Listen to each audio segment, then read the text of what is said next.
Okay, this is now, we're going to do chapter 1 from this book, Medical Reformation, Vegan Renaissance Bible. Okay, chapter 1 is called Why Medical Reformation, Why Now? 25 Theses.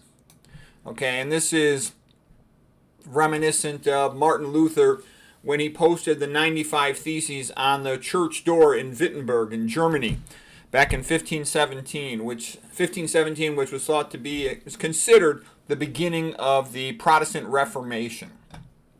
Okay, so thesis number 1. Why do internists treat atherosclerosis with pills which have a 0% cure rate when low-fat vegan, LFV, with no oils, also known as the Esselstyn diet, has a 99% cure rate? Okay, and actually if people follow the diet, it's probably even better than that. Okay, so why would doctors and patients choose a treatment method which never cures the patient and avoid, there's another option that almost always cures the patient? So why would they choose the wrong option? I'm sure it has nothing to do with money. And it's also true, that a lot of people, most people in my experience, are lazy and stupid, and you offer them a cure, and they will say to you, because I've had people say this to me in just the last 5 days, oh, I can't give up eating meat, oh, I can't do that, you'd have to be a robot to do that. They just don't sort of see it as being possible. And it kind of reminded me of, imagine somebody said to you, can you walk on water? And the first thing you say, oh, no, I can't walk on water. Only Jesus could walk on water. St. Peter tried and he couldn't do it. No one could walk on water. And everybody knows that. That's obvious. But you think about it a little bit more, and no, it's not. It's completely obvious that everybody could walk on water quite easily. All it has to do is be frozen, okay? And then anybody can ice skate on it and walk on it. It's not a big deal. So I'm kind of joking, but what's my point?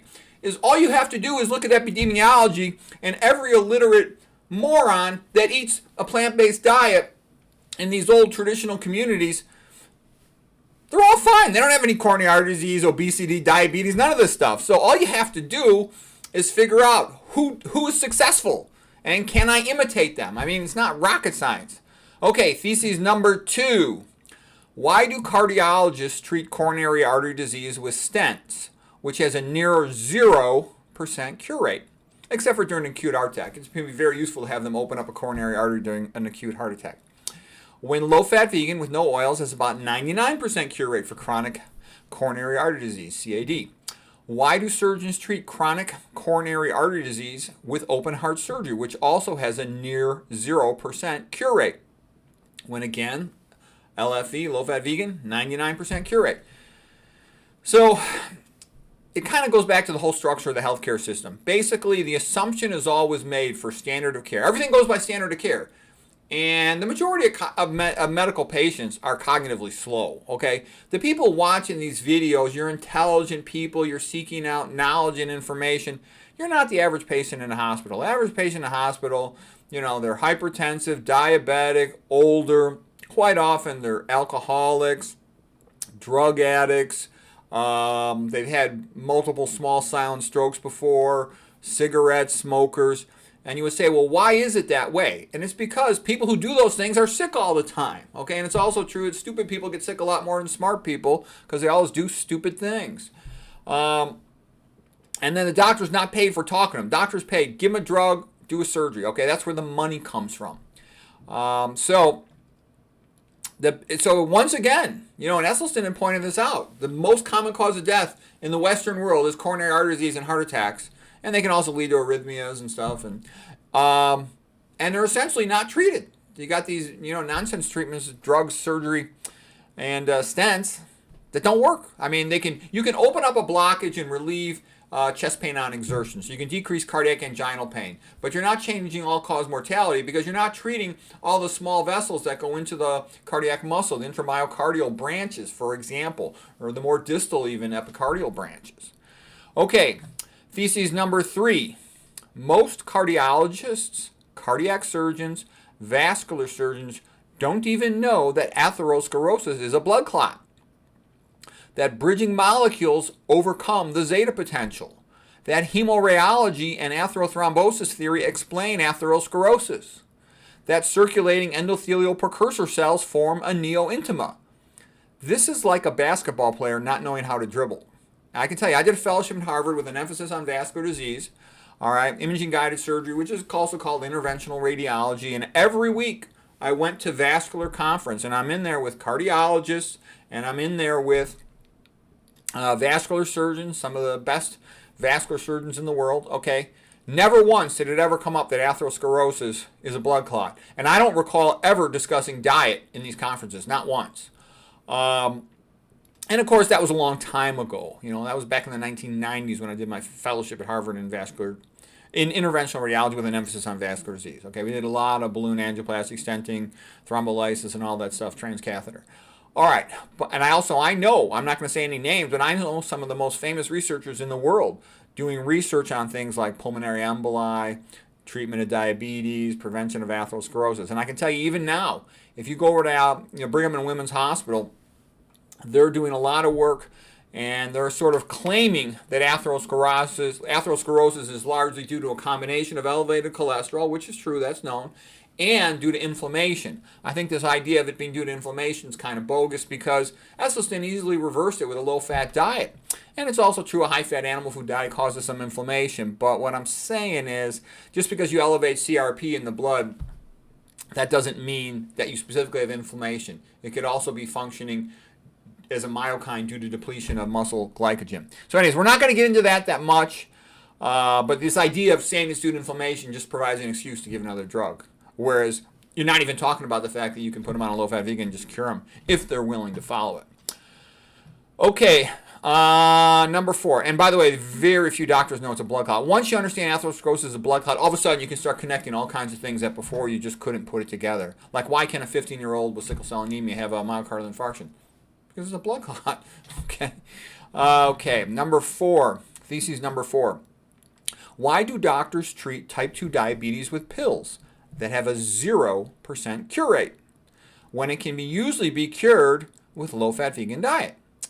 How come the average endocrinologist has not read the basic introductory papers about diabetes causation, like those by Sweeney, Himsworth, Rabinowitz, Brownlee, and Shulman? How can they treat diabetic patients when they know so little about the disease? The typical American healthcare provider thinks that diabetes is a carbohydrate disease. But anyone who's read the landmark papers knows that insulin resistance is caused primarily by high-fat diets. If you're doing research with animals and you want to give them atherosclerosis, you feed them eggs.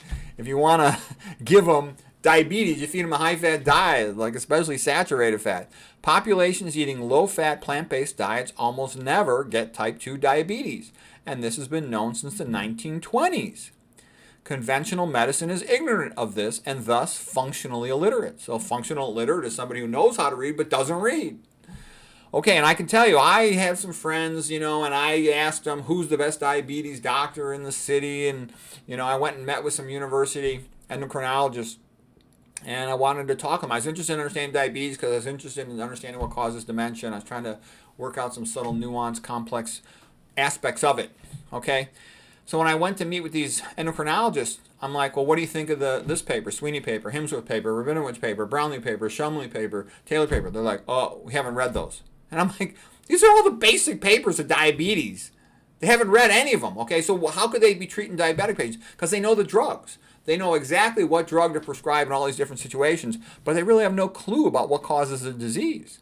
And I actually was invited at one place to speak to the fellows, but then once I was conversing some more with the endocrinologists, they were embarrassed because I know so much more about diabetes than they did.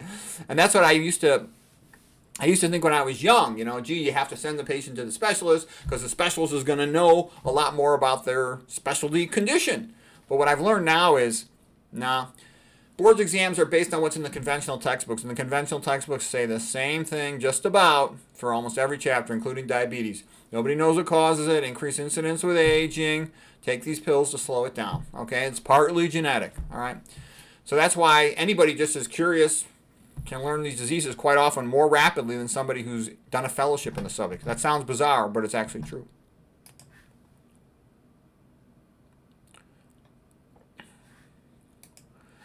Okay, why do doctors treat hypertension with pills that have a 0% cure rate. And I say they have a 0% cure rate because the patient has to keep taking the pills every day for the rest of their life. Versus a cure rate means that you don't have to take a pill or anything or need a surgery or anything. That's a cure, all right? When usually you can cure with a low-fat vegan. And by the way, low-fat vegan is a pleasant diet. I've eaten it for many years, and I like it. And lots of people have eaten low-fat vegan. They're very happy with it. It's easily sustainable for the rest of a person's life. Okay, continuing with thesis number 5. How come medical students are not taught that high-fat, high-sodium diets cause hypertension and that plants prevent it? High-fat diets cause hypertension because the fat sticks the red blood cells together into a rouleau formation. That means like a stack of coins in French, or into blood sludge, if you will. You know, like LDL cholesterol sticks RBCs together. Chylomicrons will stick RBCs together. Sodium inhibits endothelial nitric oxide production, endothelial nitric oxide synthase. So you get vasoconstriction. Instead of the artery being open, it clamps down. And then you have to pump the blood through a narrowed system, so pressure has to go up. When the RBCs are stuck together because of the high-fat meals, then you're pumping a milkshake, thick blood, instead of thin blood that's like water, so pressure has to go up. And what's the point of blood pressure? To get blood to the top of your brain. That's the hardest spot against gravity to pump to. So if you're pumping thick blood, a milkshake instead of water, pressure has to go up. If the system's all constricted, the vessels are narrow, in order to get the same amount of oxygen delivered to that brain tissue, you have to pump at a higher pressure. Plants provide all the good stuff that you want. They provide potassium, magnesium, which are like vasodilators, opening up arteries, and the nitrates that are the precursors to make nitric oxide in a systemic basis. Potassium and magnesium, like I said, are vasodilators. Nitric oxide is a vasodilator. They also provide antioxidants, which help prevent something called oxidative stress we'll talk about later.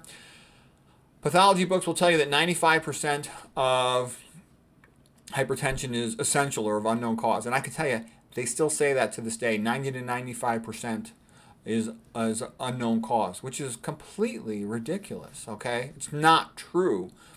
It's demonstrably, obviously not true. Okay, epidemiology and vegan nutrition books will tell you that plant-based populations almost never get hypertension. They've got about the same blood pressure for their entire life. And that's partly why I started to write this book. Because what happened with me now is, I'm an old guy. I'm 60 years old. My kids are grown up. My wife works. I'm bored. I sit there by myself and I start going through these books, okay? And I'm like, holy crap, these books are wrong. They're wrong almost every single chapter. And it's not just the internal medicine books, the neurology books, they're a joke. The biochemistry books, they're a joke. It's almost as if, somebody decided they're going to make sure all the books that are used by medical students, internal medicine residents, and other internal medicine related fellowships contain almost no useful information. And I say that being surprised. Okay, like I said, I was shocked in my 30s when I got fat and my parents were sick that I couldn't find the answers to help them or myself in these medical books. And now going back to them, I fully understand how ridiculous these books are. Thesis number 6. How come surgeons often don't know the most basic stuff, like blood flow is improved by a low-fat, low-sodium, whole food, plant-based diet? Okay, making a spoof on Proverbs in the Bible, fear of ischemia is the beginning of health wisdom. Okay, like a lack of dietary fiber leads to leaky gut and abdominal pressure syndrome. How come vascular surgeons do not teach their patients about low-fat vegan diet to prevent atherosclerosis? Isn't it obvious? Meat contains the bad stuff like excessive saturated fat, excessive protein, excessive iron. All these things cause atherosclerosis and activate mTOR. Plants contain the good stuff, like fiber, potassium, magnesium, nitrates, and antioxidants. These are what people are deficient in: fiber, potassium, magnesium, and nitrates, because they don't eat plant foods. Okay? And like I said, people used to say, oh, the vascular surgeon, cardiothoracic surgeon, they're the experts on, and the cardiologists are the experts in atherosclerosis. What I would say is, no, they're not. They're a bunch of plumbers. Their job is to figure out how to open up a stenosis, a narrowing. They don't know hardly anything about atherosclerosis. The pathologists who research it put a microscope on it. They go, hey, it's a blood clot.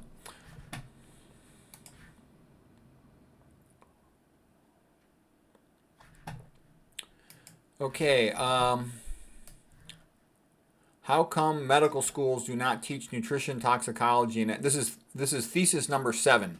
How come medical schools do not teach nutrition, toxicology, and epidemiology, even though those are the most important topics for improving health? So it's like a mnemonic I use is NET. N for nutrition, E for epidemiology, and T for toxicology. Biochemistry books routinely recommend high-fat diets like the Mediterranean diet. And that's like treating a lung cancer patient with cigarettes. That's like sending a syphilis patient to a brothel for treatment. It's completely stupid. I mean, it's so stupid, it's the opposite of what is correct. And I can tell you all the medical conferences, that I've seen for treatment of obesity, bariatric surgery, and all this stuff, and weight loss, they all recommend the Mediterranean diet, which is completely stupid. It doesn't help the patient. Oh, I wrote it down here. The Mediterranean diet is the Antichrist diet because it promises salvation, but it leads them instead to hell. Okay, continuing on. Biochemistry books, they almost never talk about anything that sort of criticizes a popular commercial processed food. It's like, why am I reading, chapters of glucose metabolism without mentioning the obvious fact that fluoride is a major inhibitor of glycolysis and also inhibits parts of Krebs cycle and of electron transport and oxidative phosphorylation in the mitochondria inner membrane. So it inhibits like all the three major parts of glucose metabolism. Why isn't that in the books? Why don't medical students know that? Okay, aluminum is damaging to mitochondrial function, so is mercury, chlorine. Sodium is a little more complex. We'll talk about that later. But all these things are common toxins. Manufacture-free glutamate, aspartame, stevia, increasing risk of infertility. The problems with all these estrogenic chemicals. So what I'm basically saying is, I have a lot of experience talking to medical students, and I can tell you this: they never know anything about the common diseases. So, even somebody who's finished 4 years of pre-med in college, 4 years of medical school, and even when they're senior residents, they don't know any of this stuff. Okay. And like I said, too, I got friends that are, they've been internal medicine doctors 20, 30 years or more, and they don't know this basic stuff because it's not in their literature. And to me, like I said, it's ridiculous. It'd be like a basketball player not knowing how to dribble, okay? It'd be like a baseball player not knowing how to pitch and catch. I mean, it's like basic, foundational. Surgeons that don't know how to improve blood flow. How are you going to heal a wound if you don't know how to improve blood flow? This stuff should be taught, the first year of med school. It's cognitively very simple to learn. But what I've said happens is medical students are essentially taught learned helplessness, that it's impossible to cure a chronic disease like hypertension, diabetes, atherosclerosis, autoimmune disease. And this is intentional, conditioned, learned helplessness, like a severely chronically depressed person. And the motto of allopathic medical schools is, we are the best. We never cure anyone of chronic disease. We always lose, but we're the best. What would you think of a sports team that brags about losing every game? So what they say with a chronic disease patient is, we always lose. We always fail to cure the patient. It's impossible to cure these patients. You look at the low-fat vegan websites, they cure these patients every day easily, routinely. How come medical schools don't teach that religious people are a lot healthier?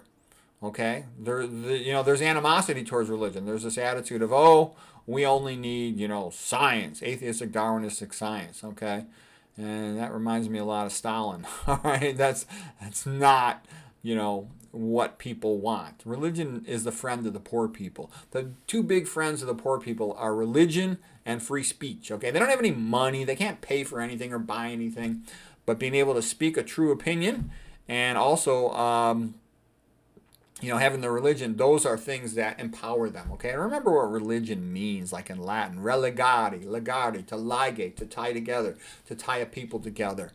And it's that sense of we're all in this together, helping each other, that empowers the poor people. And that's also why rulers, they don't want the poor people to have a religion or to have a God other than the ruler themselves, because they want to take their power away, okay?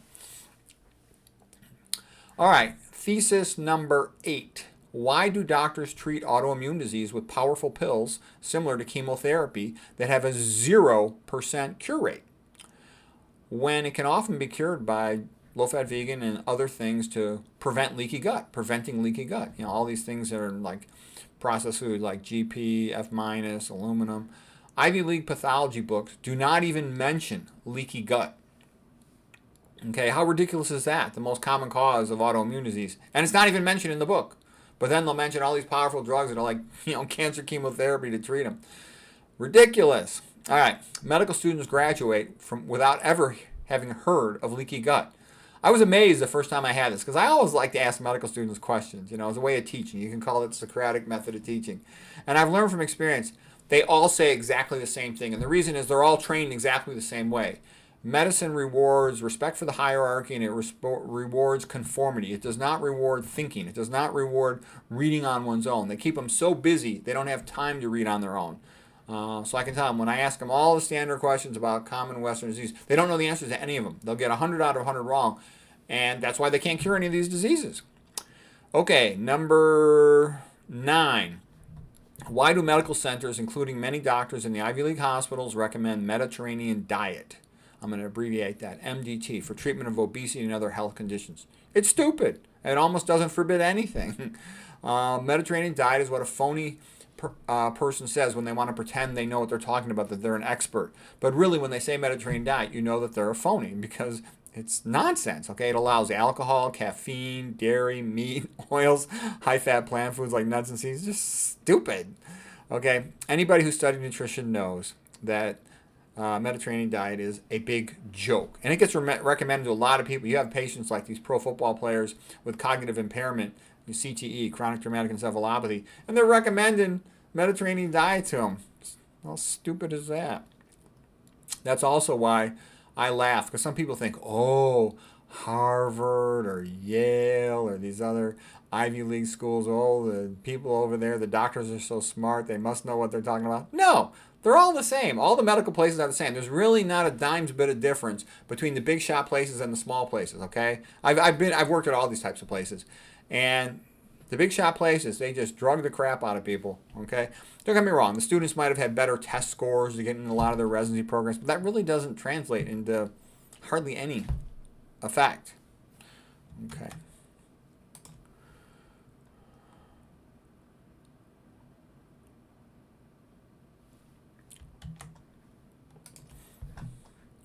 Okay, I gotta make my picture a little smaller here. Okay, why does adult psychiatry prescribe drugs that hardly ever cure anyone, but have lots of side effects? Dr. Bragan, Harvard psychiatrist, says that almost all psychiatric drugs basically cause a slowly progressive lobotomy. And so he wrote a very good book about that. He's written a bunch of books, but the best one was where he emphasizes the pharmacology. And I would actually say the medical doctor degree in allopathic medicine, they maybe should change it to therapeutic pharmacology, because they really don't know medicine. All they really know is how to prescribe drugs. Grace Jackson, they know more than that. And they have a good foundation. So basically, once a doctor, the light bulb goes on in their brain, gee, I want to learn, and now this is where the information is, nutrition, epidemiology, toxicology. They can start learning quick, okay? And they're still stuck with the dilemma. They don't get paid for teaching the patients this, but at least they'll be able to give proper information. And for the few rare patients, that are willing to learn and listen, they might be able to really help them. Okay, so that's a rather extraordinary book, Grace Jackson's book too, on how psychiatric drugs cause dementia. She basically says, that she says the exact same thing as Bragan, and they're not the only ones. There's other psychiatrists too, but they're the ones that most directly say psychiatric drugs are designed to cause, well, not intentionally, but the way they work, they cause a lobotomy, a chemical lobotomy effect. Okay? And, patients aren't told that you've got other options. There's such a thing as food and mood having a big effect on food. Okay? There's such a thing as all the benefits of exercise and sleep and whatnot. And there's also the consolation of religion, the consolation of having a strong purpose in life to enable you to endure all the sad things that you must endure.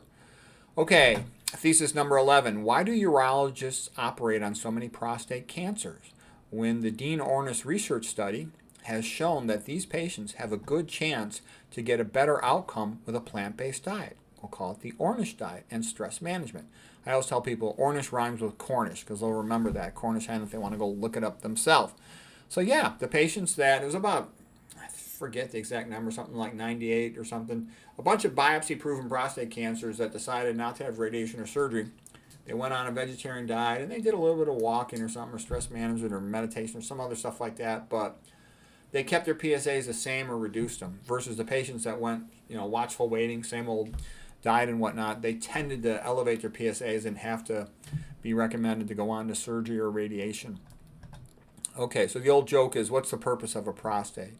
to help a urologist make money. And the prostate is like the female uterus in terms of it being sensitive to estrogenic chemicals. So the same diet that's packed with estrogenic chemicals that are making people infertile, that are making people fat, that are increasing their risk of diabetes and autoimmune disease, are also increasing a man's risk of benign prostatic hypertrophy, BPH. Okay, thesis number 12. Why do nephrologists know so little about nutrition? How come they are not coaching their patients to eat a low-fat, low-sodium, low-protein diet, like the Kempner diet, the Kempner rice diet, that can so often improve the function of the kidneys? What do kidneys mostly do? The main thing the kidney does is it excretes nitrogen. There's no nitrogen in carbohydrates and fats. Okay, so they're relatively clean burning fuels in comparison, especially carbohydrates. But in comparison, protein's got all this nitrogen, and we can't store it long term, so it has to be excreted by the kidneys. And so the more amino acids you eat, the more protein you eat, the more work you're creating for your kidneys. And also, if you eat a meat diet, it causes all kinds of nonspecific inflammation that adds to the workload of the kidneys. So it's also acidic, and the kidneys excrete excess acid from the body. So you're putting a big, hat trick, triple whammy of extra work on your kidneys. More protein, more inflammation, and more acid. Okay, of the macronutrients, only protein has nitrogen. And so by reducing your dietary protein, you give your kidneys a vacation. That makes life a lot easier for them. And I'm saying anybody could know this. But you will not hear this often spoken to patients. If you talk to kidney failure patients, people with mild kidney failure. I've never met one that ever said this to me. I've talked to a lot of them. Okay, we'll keep going here.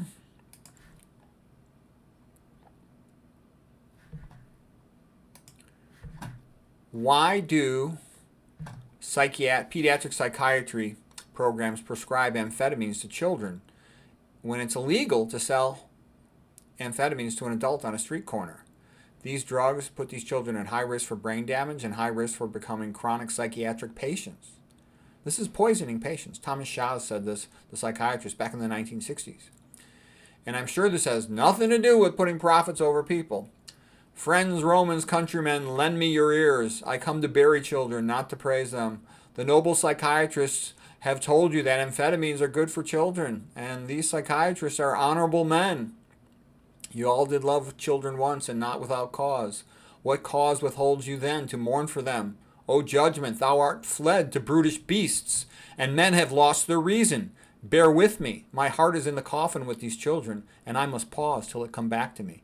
Okay, so that, of course, is a parody of Mark Antony's speech about Julius Caesar in the play Julius Caesar by Shakespeare. And so what I'm saying is, how much more obvious could this be? Okay? These doctors are paid to poison children. Okay? And nobody does anything about it. Everybody's like, oh, okay, well, what are you going to do, No, it's wrong, okay? It's incredibly wrong. And how does it happen? Because they're at these Ivy League or other fancy big-name places, and they want to get promoted. They're promoted based on the number of papers they write, how much grant money they can generate for the university medical center. So Big Pharma says, Big Pharma's got the money. Big Pharma says, look, you want money? Make us look good. Make our drug look good. Help us to sell more drugs. So they help Big Pharma sell more drugs. Then they get grant money. Their research doctor at the big name place is happy. Big Pharma's happy. The University Medical Centers gets all these extra patients, runs some money through their pharmacy. They're happy. Everybody's happy, but the patient's screwed. Okay? Why do pediatricians give toxic drugs to children that do more harm than good? Okay? Look at some of the baby formulas, all the crap that's in them. Okay? And a lot of these other medicines, there's a lot of side effects. Look at Tylenol. It's toxic to the liver. That gets given in tremendously large amounts to kids, etc., etc., etc. Okay, why do cancer doctors often give chemotherapy even when they know the patient is unlikely to benefit? Why do they just assume that the patient's already practically dead, so they might as well try the latest drug in fashion? And I can tell you that is a common way of thinking in medicine, is that, look, the patient's got cancer, metastatic, they're going to die anyways pretty soon. Why don't we just give it a try? Maybe it'll work. And it is true, maybe it will work. But you're going to put the patient in a lot of side effects, and unless you've got good reason to believe it's probably going to work, why put the patient through the side effects? The side effects are, pretty high certainty that they're going to occur, so why do that? And I can tell you, it's sort of like, most patients with cancer, in my experience, they go to the cancer doctor and they say, please save me, okay? It doesn't even occur to them that they should do all these things to help themselves. Thesis number 16, why is it that so many long-term survivors of cancer say that the key was to become a low-fat vegan, to sleep more and exercise more and be more Christian? Okay, you're going to see that, all right? I think I'm going to divide this chapter into two parts because it's kind of a long chapter, so we'll call that the end of part 1, and in a moment, I'll go ahead and do a part 2 of this chapter 1.